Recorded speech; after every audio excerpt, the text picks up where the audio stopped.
Welcome to Season 2 of Compassionate Cultures, the podcast. I'm your host, Rebecca Hemmings, and in this short but powerful season, we're tackling the big topics leading with cultural humility, racism, discrimination, and a deep dive into sexual harassment in the workplace. If you're a leader or HR professional who wants to create a safer, more inclusive environment, you're in the right place. Now, let's get started. Welcome to the Compassionate Cultures podcast.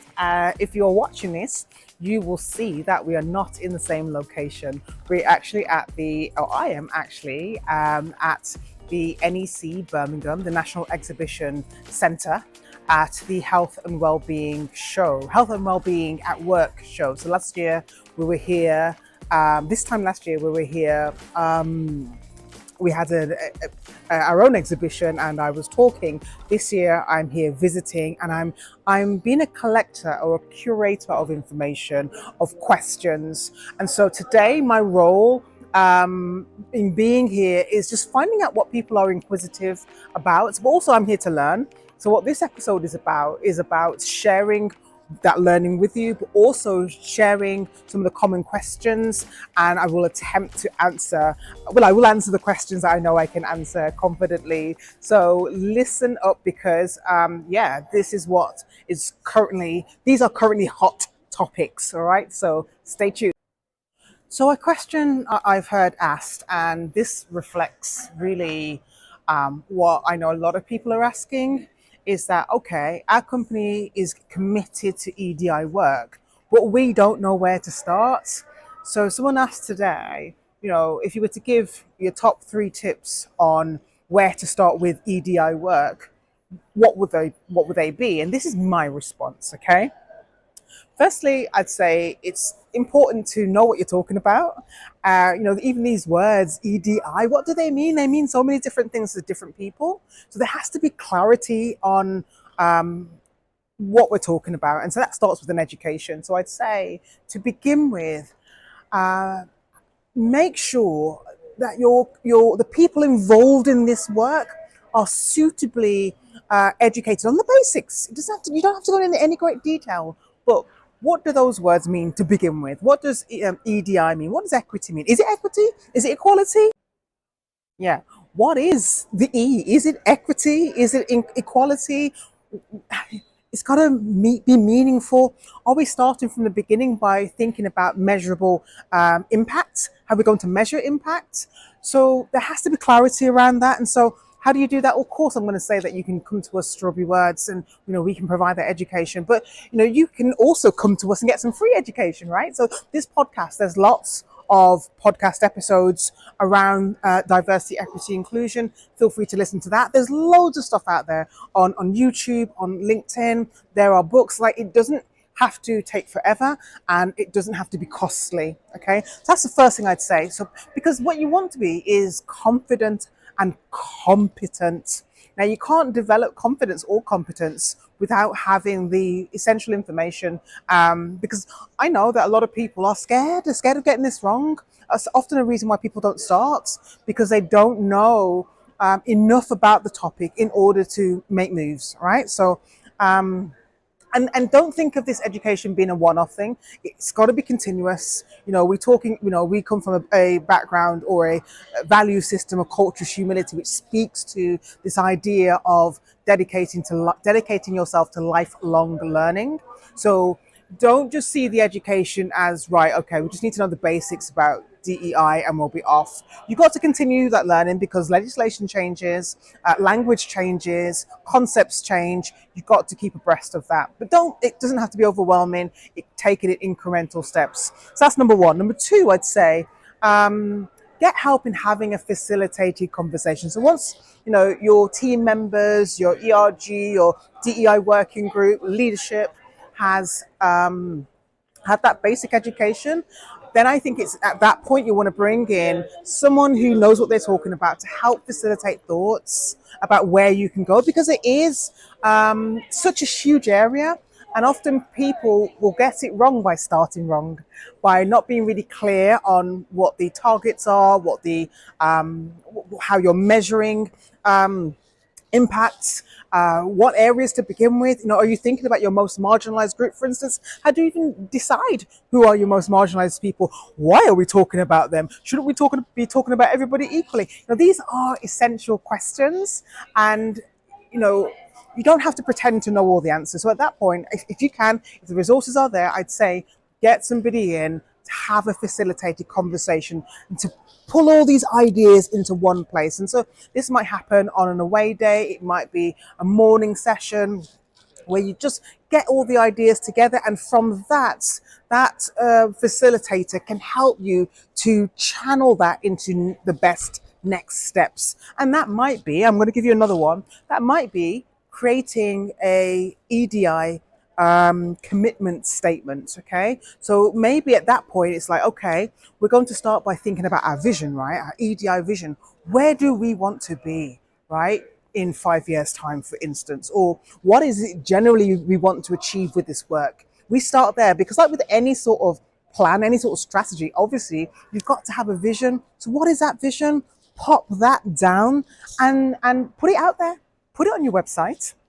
Okay, and I'll actually give you an example of one to look at, because this one we've helped to create. If you go onto this Small Peace website, Small Peace Trust website, we've helped to create, help that organization to create an EDI commitment statement, or DEI, same thing, commitment statement. And a lot of time was spent on that.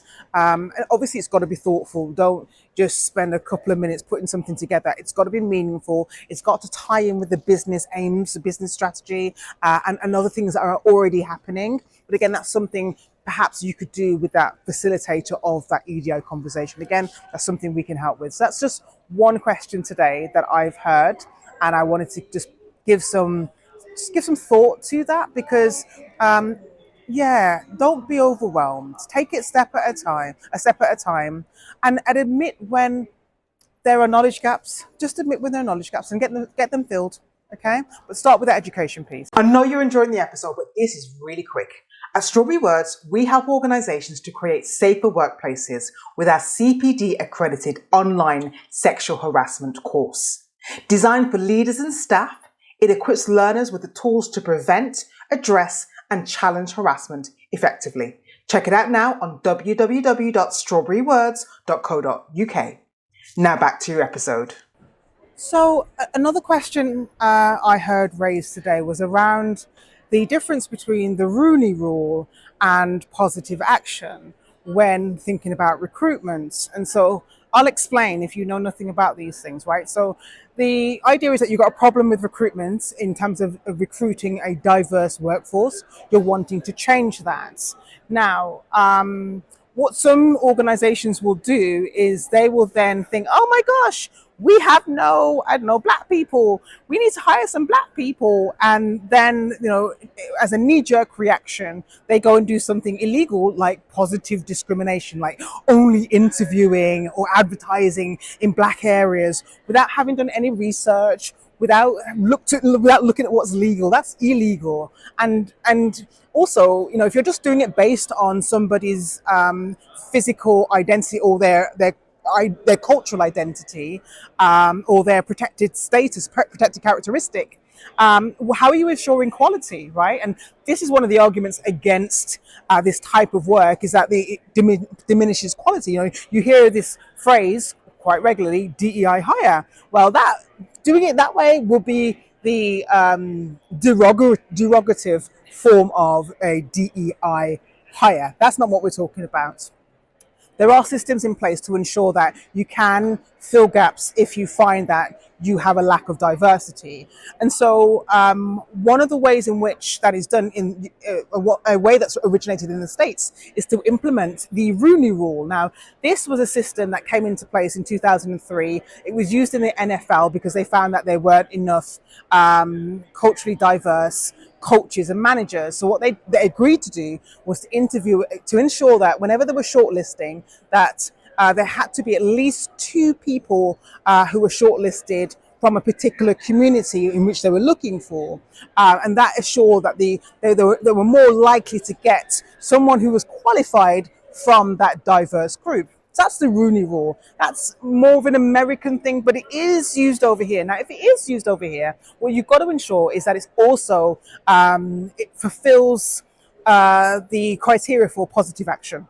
Now, positive action is when, as a company, you've realised, yes, there is a lack of diversity, and we're going to look at that. But you have to have the data to support that. So you've done your research, you've got the workforce data that shows that, yeah, you are lacking in a particular area. For instance, maybe you don't have any disabled people that are on your books that are working for the organisation. You don't have many culturally or racially diverse people, as an example. So there is data to support that. So what the law allows is for you then to have specific targeted strategies in place in order to attract those people. And so that then when you do have people who are shortlisted, they must be equally qualified. Again, it's not about getting people in just because of their characteristics. They have to be equally qualified. But if you were to choose between somebody who wasn't from that diverse background and somebody that was, and you had a gap for that, you are more likely to go for that person to enable that lack of diversity to be addressed. Okay, so that was just one of the questions that I heard asked today, and I know it's a common question, so I wanted to make sure I get the answer to you. Hopefully that's nice and clear, and if it isn't, feel free to leave a comment below and let me know. I thought I'll go backwards a bit and talk about why it's important, or why DEI is an important feature of health and well-being at work, because I know not some people get the connection. And that's because when people feel as though they don't belong to an organization or belong to an environment, their well-being suffers. You know, if you can imagine being somewhere where you feel as though you're not understood, you're not liked, you don't fit in, your needs aren't seen to, certainly not prioritized, it can lead to poor mental health. It can lead to you feeling despondent, disconnected, not a part of the team. There can be lots going on, intrusive cognition, constant thoughts going on in your head about, what you said and what was perceived, and, thoughts about the negative stereotypes people have about you, and how you cope with that, how you respond. And so it also affects the way that you are able to participate in the working environment, how you're able to do your job, and so on. So it is a vital part or component of your health and well-being in the workplace, and as from an employer's perspective, it's really important to understand that obviously people do have these problems where they don't feel included, or that if there isn't much diversity, again there is this feeling that these problems need to be addressed, right? And so that's why that's the connection there in a very short sense. So I'm going to end the episode here, otherwise it will be super duper long, but I'm going to come back with part 2 of my trip to the Health and Wellbeing at Work show. And in that episode, I'll talk about what I learned about men's health networks and also the menopause at work. So tune in next week, Wednesday, as always, for the next episode of the Compassionate Cultures podcast. See you later. Bye.